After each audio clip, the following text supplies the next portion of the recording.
I think we're pretty safe to say we're right at a 10-year high. Made a lot of progress this year. We set some pretty high goals for the year. We tackled some pretty big things as a company. We're seeing an aging workforce. The field landman is a crucial part of this business. So we've got to figure out a way to get those younger landmen in here. Our growth here, I think through 26 is going to be one of our rocks of a landman mentoring program and bringing some new talent in on the field side. Brandon and Steve done a good job too, working with people within their team. So we're excited about that. We're going to continue that in 26. So it is exciting to elevate that lower management into mid-management and upper management and see how they can thrive. It seems like I don't want to jinx us, but it feels like it's going to be okay, Land insights, market trends, industry experts. Welcome to the Land Department Podcast, the state of land and energy as we see it. Extremely busy year. In terms of busyness, how would you compare it to previous years? Like what year was equivalent to this year? Is there equivalent? Yeah. I mean, so we look back at the numbers and I want to say, maybe 2014 was a similar year. We're better than 19. 19 was a pretty good year. So I think we're pretty safe to say we're right at a 10-year high. Wow. For the company, which is great. And it's indicative of activity going in not only the oil and gas business, but all the new energies things, which are a good chunk of our business now. And it's the same for landmen. A lot of landmen are staying busy working jobs other than oil and gas. Although oil and gas has been busy and it's blowing and going. But I think some of those things contributed to us having a better year than at least we've seen in recent history. Made a lot of progress this year. Really did. We set some pretty high goals for the year.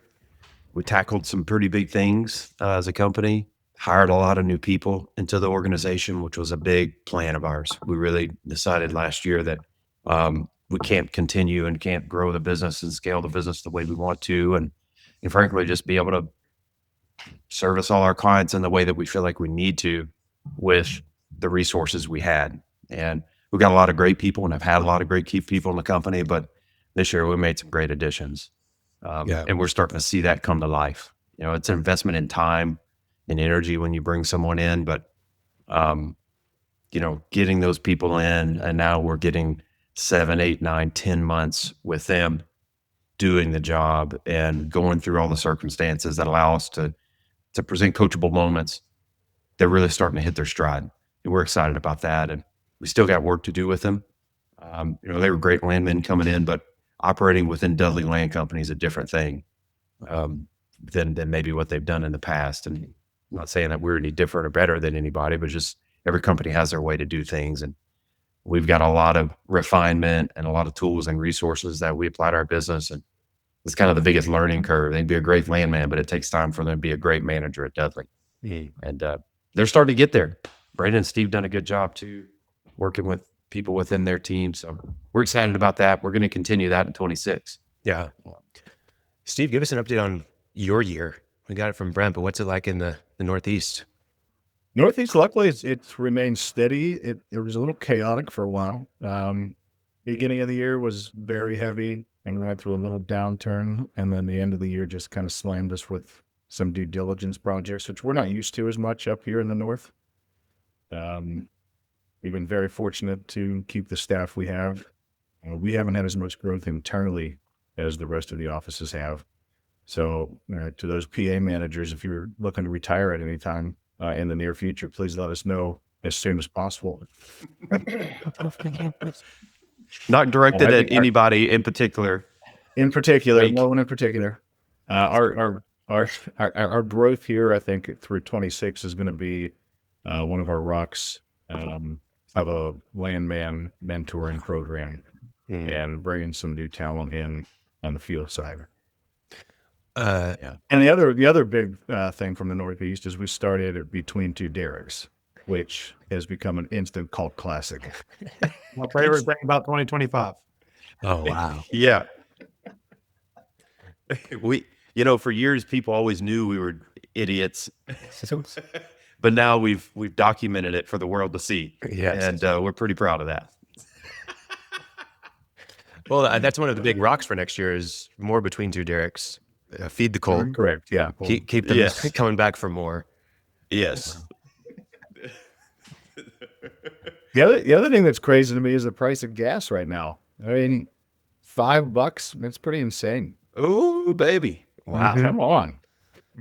Gas That- prices are $3 average nationally. Yeah. I'm talking about natural gas, but yeah, gas. Hell, What I you're know. paying? You're probably paying what, $1 less than I am in Oklahoma. yeah. What is your gas? $1.79, something like that. Not quite that low, but yeah. It's, us it's in the Yankees are twos. still paying above $3. Yeah. Up there at the wall, they're paying.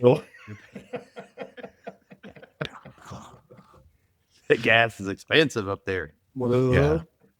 No, man. I got an iWatch, Khalil. I mean, I moved into the 20th Let's century. I got an go, iWatch. man. An iWatch Yeah. is the right name for it too. I didn't know. Thank you. I think I know how to use it other than just telling time. Yeah. You got an iWatch and New Balances. No, I'm on clouds now, baby. On Oh, clouds. baby. Come on. Let's go, Steve. Man. I got the whole suburban dad package going on. Yeah. You get the Roger. The executive suburban dad starter pack. Yes. Golf shirts in December Yes. with a jacket. Hey, he's got a quarter zip on. That's a big trend right now, Of Steve. course. And it says Dudley. I mean, come on. Had it for 8 years. Steve would have to organize his closet by color because it's all blue. It's all blue. I'm a simple human, Brandon. Yeah, Blue with your shirts, jingle black jam. jackets. What is it? Your massive flask. How big is that thing? The jingle juice. Can you bring How it about into? jingle juice? It's the size of your head. 64-ounce flask. I got this at our Christmas white elephant gift last year. I haven't filled it with anything yet. It's empty, but I bet you it could hold a lot. No shit. You could put 7. You could put 6 or 8 White Claws in there. Steve, can you bring out? At least- Listen, I want one of you when I die in my casket. I need a 12-pack of White Claw somewhere down there. Okay. Don't worry, man. I bought you a 12-pack 2 years ago. It's still sitting next to my fridge, so I'm just holding it for you. Steve, That's almost as good as I got a Snoop Dogg cookbook for White Elephant. It's my favorite. I love it. Interested how to It's in that. incorporate joints and How to- weed into every Yeah, recipe. how to cook with pot in every meal. Yeah, and how to make a 7-layer bologna sandwich. I can imagine the whole cookbook is smoke a blunt. It doesn't matter what's on the next page. Everything tastes great. Steve, will you bring out Santa White Claws for us? While you do that, we'll get Brandon to give us his update in Oklahoma City. I don't know that I'm going to be able to handle this with him. I think you should. I think you could do it. Oh no. It's the Mid-Continent Rockies are yeah, okay. We're gonna wait for this. There we go. Oh, Santa White Claws is out. Santa Claus. Santa White Claws in the house. It truly does look like a drunk Santa. Like, what did the costume say when you bought it, Steve? This was also a white elephant gift. Oh, a white elephant gift. I think the package said inflamed liver Santa Claus. Khalil, that has been on national television. So Oh, go back to the Oh, that's the one? That's the one. 2023 Indianapolis Colts Steelers game. that's you. You'll see him. That was me. Yeah. Wow. We will find a clip and probably get taken off of YouTube for putting in the video, but we will put that in this episode. It was me in the Grinch. It was Cassandra, myself, and then 2 friends of ours, Brett and Katie Doctor, who were Wow. Colts fans. So yeah, Katie, Brett's wife, and I wore the costumes and got on TV. We were in the front row. It was pretty That's sweet. amazing. That's love fun. Nice. I can't wait till we have Coach Andy Reid on the podcast. Yeah. Yeah. Really excited about that. This would have been a perfect time to just bring him in. Yeah. It would- Shoot him a text. See if we can get him in here. Special guest. Hans, if you're out there listening, we need Coach Reid on the next podcast. It's been a rough Can we season hire- for him. I don't know if he wants to talk. He might have time next year. Right. He might have time in a few weeks. Yeah. If you Maybe he can replace Pam as our business coach, and we can go back to being like Bad Santa. You know, Our new Pam, I'm sorry. We're going to have to put you on furlough. We've hired a new coach for the season. It's Coach Bad Santa Andy Reid. We're getting back to our coaches. I mean, roots. I thought Penn State was bad. Michigan's looking pretty awful right now. I love it. I don't know. We're about to get Bryce Underwood back. Yeah, you are. Oh, I haven't even talked about Lane Kiffin for you, Brent. What do you think? Oh, man. Oh, God. Damn, do I got to start talking about hose on the Santa Well, podcast? Ariel, you out like Brent, I promise we'll get back to your update. But Lane Kiffin, what do we? don't worry about it. I mean, you know, we gonna see. He's Excited? Not he got excited? that tiger blood. He got that tiger in his veins. Now we're gonna see. Well, there's all this talk about if with what happened with Sharon Moore at Michigan, that DeBoer might go to Michigan, and then Kiffin wants to go to Alabama. I don't know. What do you think? They're already talking about that. They really are. He probably will. He'll win 2 national championships and then go to Alabama, just like Nick Saban. Yep. And then I'll have to hate him for my life. And then y'all will get Sharon Moore once he gets out of prison. No, they're saying what's his name? Kiffin might go there now. To Michigan? No, to Alabama. If DeBoer, whatever his name is, goes to Michigan. Or if KDB goes to Michigan, then they're saying Kiffin to Alabama, which are just Oh, wait. I mean, what do you expect? And James on a playoff team, and you went to LSU. Penn State. He's still O, all right? And well, at least there's still is Coach O still on the market? He's been on. Maybe we just go straight water boy and fuck it. Oh man, God, wild dude. time out there. Are we seeing movement in the landman space like we're seeing in the college coaching space? Are we seeing people just poached? You know what would be the perfect comparison is if Lane Kiffin coached LSU and Alabama next year at the same time. That would be like the Landman equivalent. He's gonna build them both a day. Hey, how you gonna build 2 days in a day? That's the question that comes across my desk on a regular basis. That's these poor landmen just trying to feed their mom and daddy and their kids. Oh, man. Yeah. I need a drink.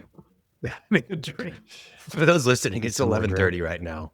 It is. So It is. on a Thursday. All my employees are kind of like walking. Everybody in the office is kind of December. walking by. Yeah. Oh, I can man. only imagine what the ladies are hearing right now because my office is not a vault. You could hear me outside probably. So we're just working. That's all it is. Working. I'll work. Hard days of work. The hats on. I feel like every time I walk into one of our manager's office to tell him we got another due diligence, I should bring him a drink. Say, hey, man, listen, you're going to need this. We're down. It's a part of your kickoff calls that the client has to purchase a bottle of scotch for every due diligence project and put it on the table. Yeah, we need that to start and a margarita party at the end. Especially. Well, to that point though, I mean we have been fortunate to get some rates up for next year. Oh Yeah. I feel like our clients are finally seeing that, hey, maybe we need to pay these people more than a minimum wage. So yeah, that's good. that's great movement. You know, Yeah. looks like AAPL's maybe getting involved too. That'd be good. Yeah. It's good to see movement on that, kind of in all seriousness. It's been something that has needed to happen. And we tried to stick our neck out there a little bit just to try to tell the story and kind of tell the reality of it. And it's good. We've gotten a lot of positive feedback, and clients understand, they're supportive, and they know that it's a busy time right now. And the best landmen need to be compensated. If you want them on your job, they need to be paid. And ultimately, we were joking earlier about double billing and things like that. It's something that everybody's experiencing. These are independent contractors. They've got to stay working. But our goal is to be able to pay people what they're worth and keep them fully devoted to the jobs that we have for them, and to keep them busy.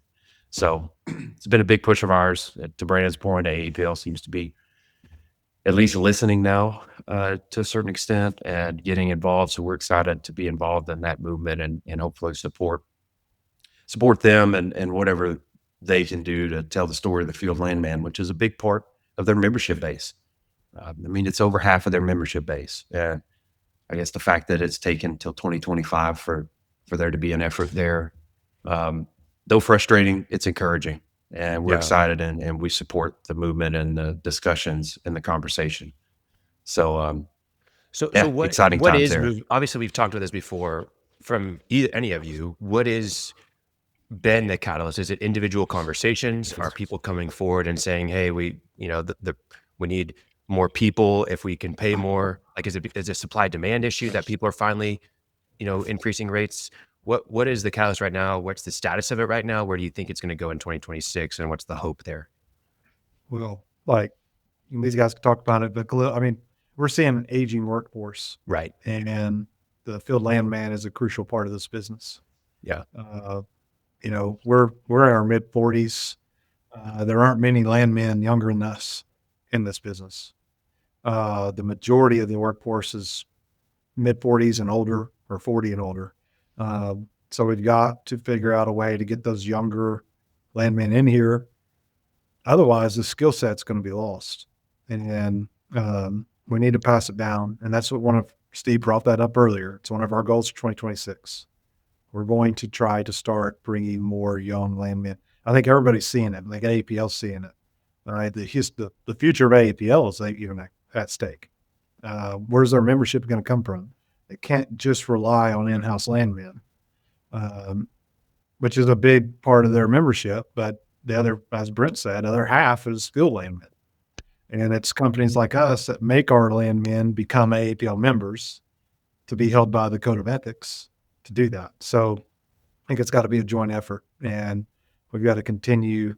Even though AI is coming on board, we're still going to need landmen, and in 20 years.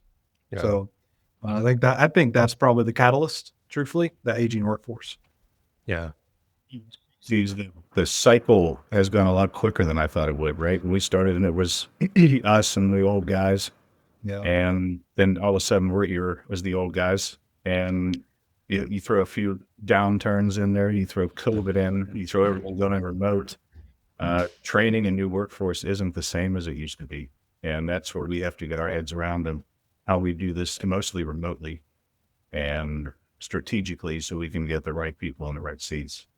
But I feel that we've been preaching this to clients for 5-6 years now, and they're probably starting to see it with competitors or other brokers they're using, of either faulty work or, seeing the same names on invoices from 2 or 3 different companies, and they're going, well, maybe these guys were right. So I feel like we have some buy-in from specific clients who are willing to put this into play, and hopefully it works out that we can grow the contractor base as we move forward through to 26. Yeah, that's good. Yeah. And I think we see it. I mean, we have a pretty good perspective in the sense of we've got a footprint pretty much in all the major basins, and you see trends in different areas, and especially in the Northeast, we're seeing companies being vocal about it. Like, hey, we want your best people, and we're willing to pay for them. And ultimately, it's a supply and demand thing, just like you said. There aren't the rates haven't been high enough in the Northeast to encourage people to get into the business. So we're hoping to change that, and we're starting to see some movement there, and we're encouraged by it. And us as a participant in this industry, and a group that's been around a long time, we feel like it's kind of a responsibility for us to take to practice what we preach. We've been complaining about it for a long time, and frankly been avoiding it because it's a difficult challenge. I mean, it's a difficult task to train new people now. It's different. You can't hire people regionally and put them with a mentor in a courthouse. There's new challenges. There's new things they've got to account for. So we've got initiatives. We're going to hire X amount of new landmen and train new landmen every quarter. Mm-hmm. Y'all know how we operate. It's a quarterly thing for us. We have annual plans and goals, and we hope to have a good chunk of new people in our business by the end of the year if business stays rolling. Which we hope it does. We're encouraged that it will. So big movement there for us in the industry. So we're excited to see That's that. great. And go back to your update. We got distracted by Sandy White Claws.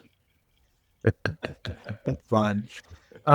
Mid-Con and Rockies, been pretty steady. Had a good uptick in the Mid-Con in Oklahoma, with that Cherokee play out in Western Oklahoma. That's been a little bit of an uptick here, probably as busy as we've ever been. Well, at least in recent memory here in Oklahoma. Rockies is steady Eddie like it always is. It's, there'll be peaks and valleys, but it's been pretty nice. I think with people being bullish on gas, that's really kind of generated some movement, not only in the operated space, but in the non-op world as well. Everybody's really looking at those benches and where the plays are that have multiple pay zones. So your non-op game's still going strong, your mineral game's still going strong. New leasing plays because of gas prices. And I think that's going to remain pretty bullish for through next year. It seems like it feels like, no, I don't want to jinx us, but it feels like it's going to be okay. I'm not ready to jump off the cliff yet, per se, but I think we've learned that every time gas gets like up there at a cool number where business is going, it just craters. It feels like, yeah. but we have some outside forces certainly that are affecting that. Yep. Yeah, that's right. So, all good. It's been great. Yeah. So we started the year 2025 and we had some rocks. We made progress on all of them. Some of them we got to continue into the next year. Why don't we give an update on kind of what the initiatives were for this year and kind of what our status was? Yeah. So we broke down our kind of priorities into 4 groups. And we acronymed them because Doge was a thing at the time. So we've got Dudley, Department of Leadership Effectiveness. We've got DOSE, Department of Standardization and Efficiency. We've got KID, which is Kudu Implementation and Development and Deployment. And then we've got our 3-HAG development, which is our diversification priority. Really everything that we do as a company falls within those categories. How can you make your leaders better? How can you standardize what you do and be more efficient with your time and the work that you do?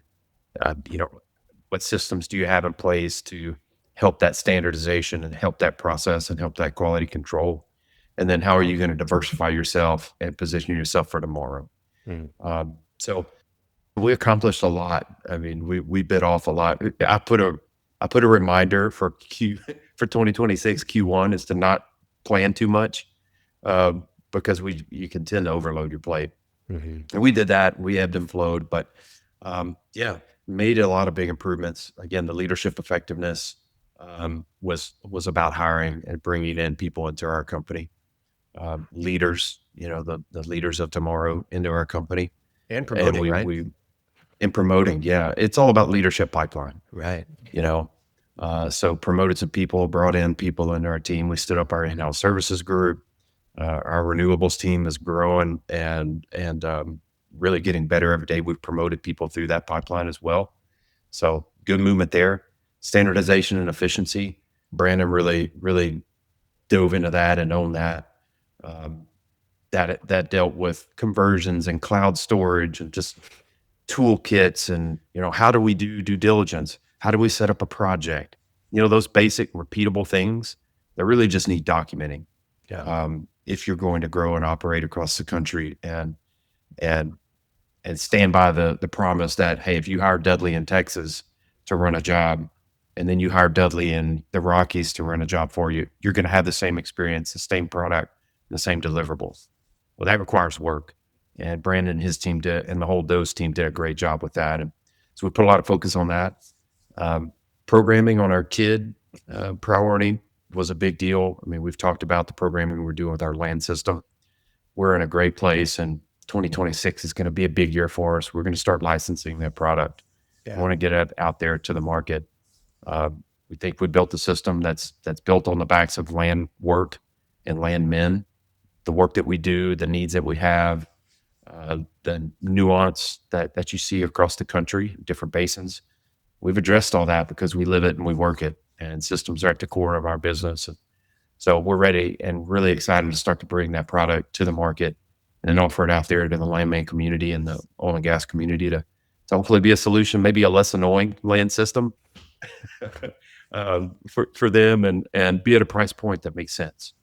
We're not a private equity backed tech company that's looking to 30x our product. Not yet. We want to be able to, not yet. I mean, But I'll you guys take are a ready. 30x, baby.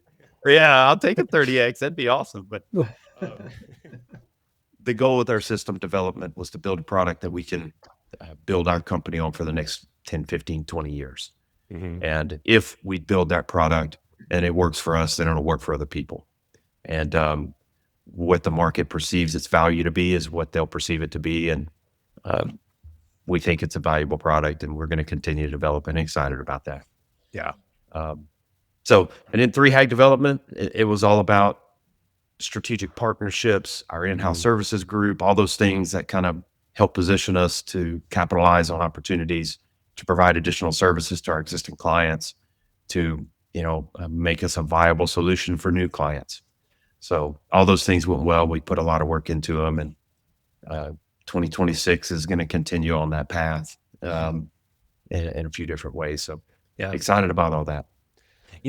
I was able Really, to. might as well throw the staffing, little kudos to the staffing group as well. Oh yeah, that was We under the ended- 3HAG. Yeah, and we ended 25 really well with the staffing group. Go McKenzie. Go McKenzie. Yeah, for sure. One of our goals was to be highly functioning in Dudley staffing, and by the end of 2025, even though we started it a year and a half ago, I feel like we've gotten about 95% there, which is great. So we're going to continue that into 2026 and beyond, and it's back on our 3HAG development. And for those that don't know, 3HAG means 3-year highly achievable goal. So that's kind of the things that we set for us, and we put a 3-year stint on it. And if it works, it works. If it doesn't, we drop it. That's kind of how it goes. But this is working. It's great. Yeah. It's been fun. McKenzie has done. She's incredible. She's an A+ player, no doubt about it. Yeah, good job, McKenzie. There you go, McKenzie. Well, I was able to come to the managers meeting. I guess end of October or somewhere in that time frame. It was really cool to get to see kind of internally how a lot of these plans get developed and all the effort that goes into it. I think one thing that stood out to me was watching you guys really not lead those meetings, but just watch everybody else. And it's very apparent that you are promoting and developing leaders within Dudley. My question for you guys, and I'd love for each of you to answer as you reflect on not only 2025, but where you've gotten to this point, your roles have changed a lot. You guys started as landmen out in the field, and that is very far from what you're doing today. What are the challenges that you face in your new roles? Like, as you look back at this year, what was the most difficult thing for you as an individual in your role as an executive? Steve, why don't you start? I feel like we preface this by saying I miss land work and miss being in the field. I think all three of us would probably say that on a weekly basis. Gosh, I wish I was just out there looking at books or talking to landowners. I feel that I've started to come more into my own of moving pieces around and becoming more of a almost sounding board and trying to solve problems instead of the day-to-day of running projects. And that's one aspect I really enjoy is we don't have the people in the office as much anymore, but the camaraderie you have of being able to fix or find solutions instead of blaming someone. I mean, there's always a teaching moment or a learning moment involved when problems go on. So I think that's the one thing I take away from the leadership role is being able to, hey, when something happens, you're coming to one of us and we're going to figure it out. It's not a shame on you. You did something wrong. It's like, how can we fix this and make it better moving forward? Yeah. I echo that exactly, but I'd also add, as a PM, you're looking at the week, or you're looking at the month, or you're looking at the day, and you're putting out fires constantly. You're dealing with landmen constantly. It's hard to look at the big picture. 3 years out. I think the big difficulty for me was changing that mindset of all three of us need to be looking 10 years down the road, 5 years down the road, 3 years down the road, 1 year down the road, as opposed to today. And that's been my biggest, and I'm still not great at it, but I'm getting there, and it's definitely a change of mindset in a different direction. Yeah. Sometimes you got to whip the horse, and sometimes you got to pull the reins. Yeah. Yeah. We talked about that in our meeting about how they got the gas and the brakes, Yeah. and our little team is full of different people are gas, different people are brakes at different times. But and this is another thing since we bought the company, learning to work together, us three. I think we've come a long way on that, and that's been pretty easy because we all kind of knew each other for so long, and but definitely a work together and understand each other's personalities. Yeah. Yeah. Personalities and strengths are a big deal. And I think, for me, that's been a big transition from an operational standpoint to kind of let go and to trust some of these people that have been key to our company, putting them in positions to run operations and have some responsibility for it. It's kind of one of those things I always knew it needed to happen, but it took a long time for me to get to the point where I was comfortable with it. And frankly, for the company to be at a point where it was ready for it.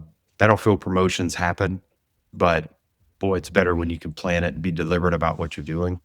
And I think the biggest transition and change for me has been being able to let go of that a little bit, finding my way, being not as involved in operations, in the sense of just the day to day.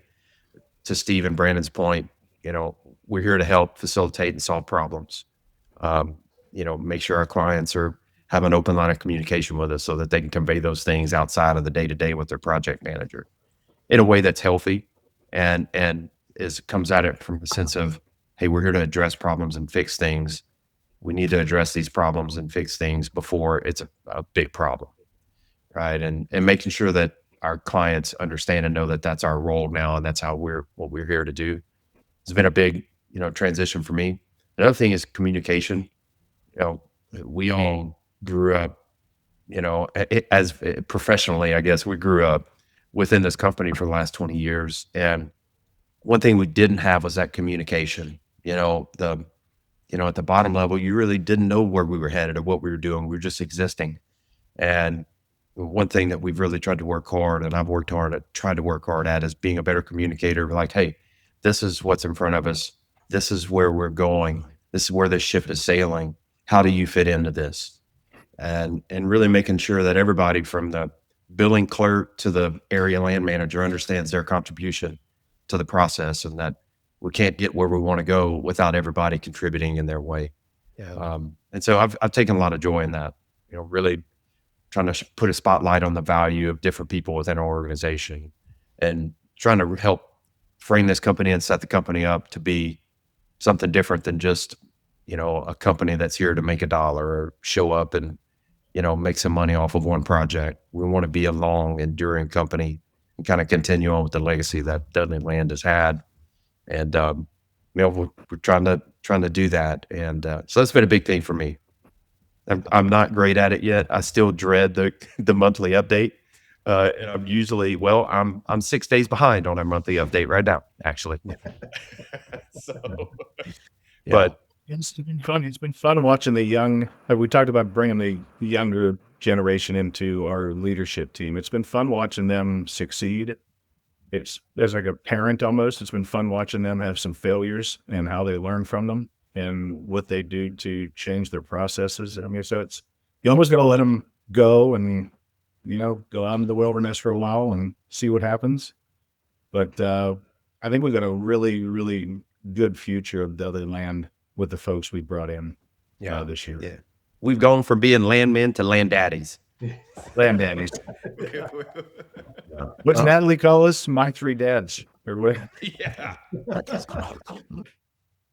No, that's really good. I think it's great to see all this stuff, and it's easy to talk about like, oh, we're doing all this planning and we're hitting these rocks and we're moving forward and we're leaders and all this kind of stuff. But there's real challenges that are associated with that, even in just identity challenges of like, I'm so used to being this person, but I've got to be this person now.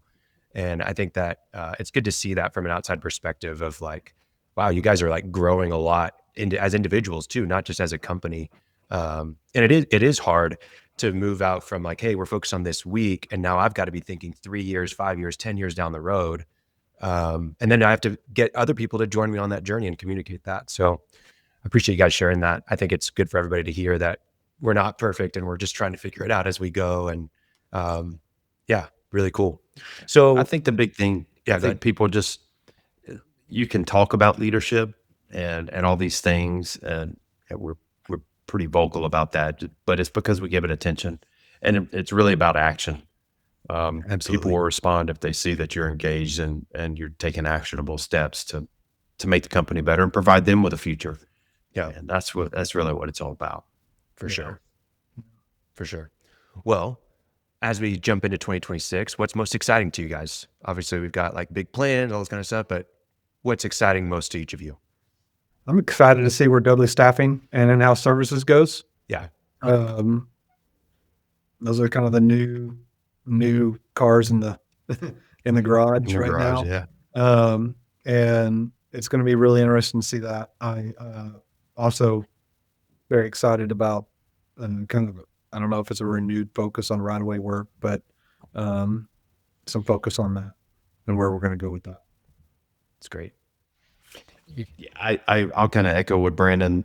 In-house services was a thing that we talked about for a long time. It's a need. I mean, here in Houston, it's a need. This is where the energy business is, and there's always outsource support that's needed.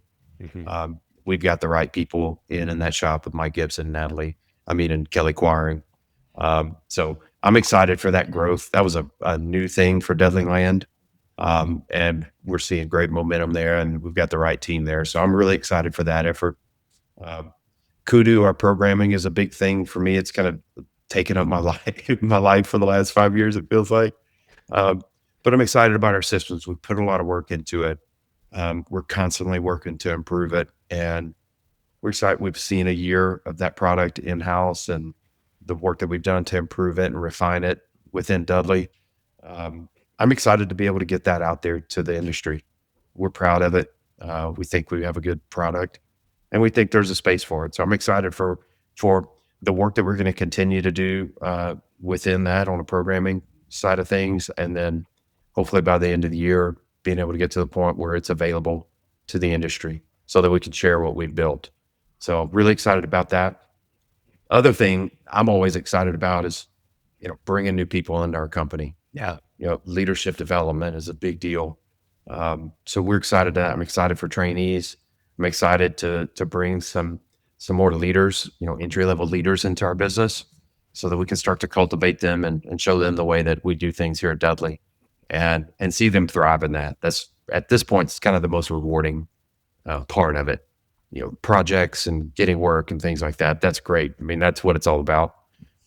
But being able to get that work and then close the deal and bring it full circle with actually providing a good service and a product with leaders and people that we've developed within our organization is what really brings it full circle now. So yeah, for me, that's what I'm really excited for next year.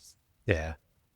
Steve? Yeah, I'd go on what Brent was saying there. I doubt we're going anywhere anytime soon, but it is exciting to elevate that lower management into mid-management and upper management and see how they can thrive in the BD world, the execution world, and really build that next generation of Dudley Land Company that we can leave behind. And the World Cup. That's right. Your World Cup, baby. I got tickets. And you could, what? Did you have to cash in your 401k or something?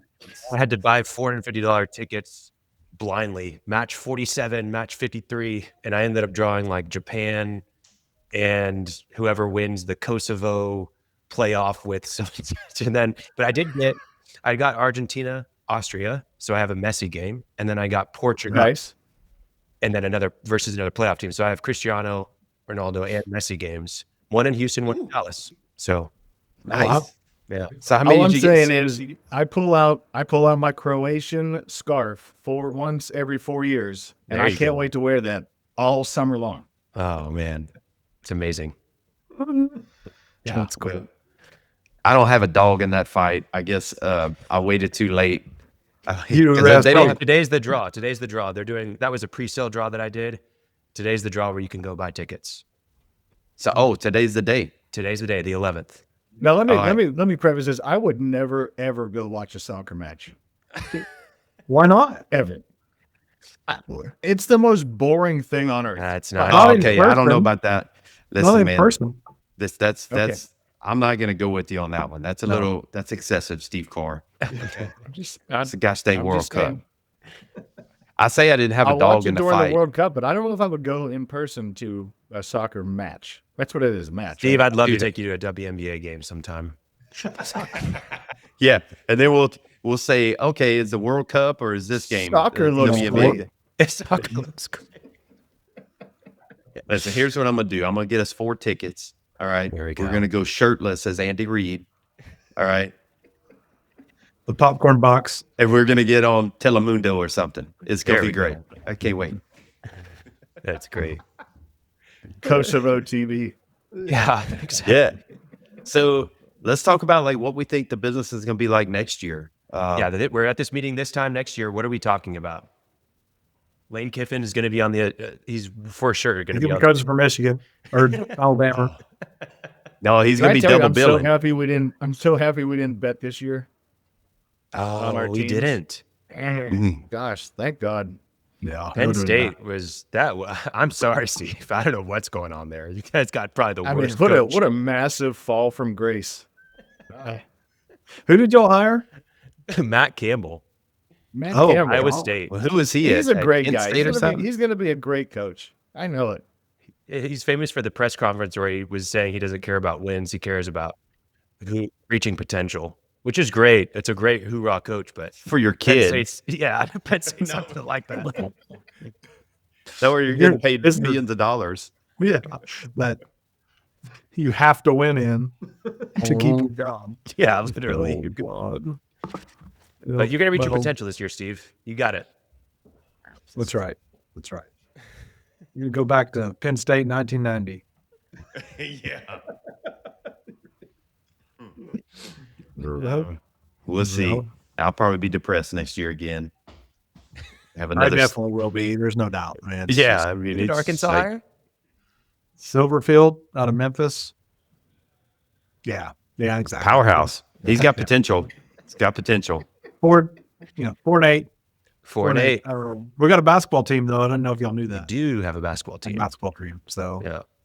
that's Hoop what it up. we're a basketball school. I had to go to Lubbock. Yeah, I thought we were a basketball school, but we're not. I had to go to Lubbock last week and sit there with watch Texas Tech just pummel LSU basketball by 30 points. Texas Tech is about to be a How powerhouse in about every them, sport. huh? Every sport. They got them dollars. They got them That dollars. shows They you got that them. money can buy championships. Yeah. They're gonna change them to the Texas Tech Double Eagles. It's gonna be 2 Eagles flipping off the NCAA. Take that! I got money, bitch. Yeah. That's gonna be awesome. No, I think next year, natural gas is there's a lot of attention in the greenfield leasing right now. A lot of activity in parts of the country that we worked in the late 2000s. It's kind of interesting to see that come full circle. So we expect those projects to go for a good while. It's a land grab to a certain extent right now. So we're excited for that. Data centers are a big thing. We're actively involved in a lot of that. I got a call this week for a geothermal project. So we're still going to see some of the new energies projects going. This data center development has an appetite for clean, carbon neutral development still.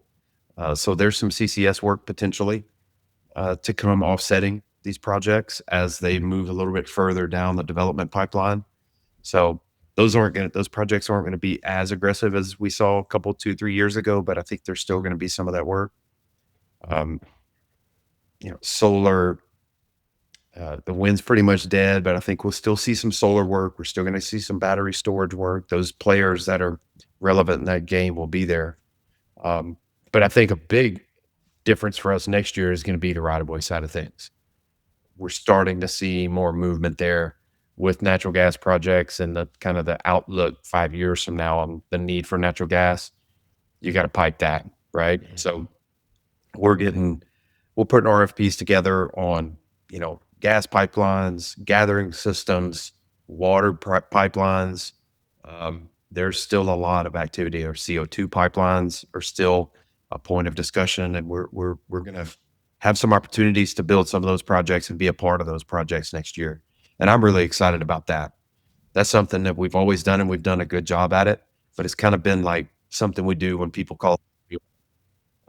We're ready to take what we do at Dudley Land traditionally for their upstream business and bring that to the midstream business and the right-of-way business. And we know and are very confident that we can succeed in that business. And it's going to provide some great opportunities for our people to do those projects and to elevate and to give them some lanes to grow. So it's a big point of focus for us is that right-of-way business. So if we look back at 2026 or look forward at 2026, we're going to be talking about the progress we've made in that side of the company.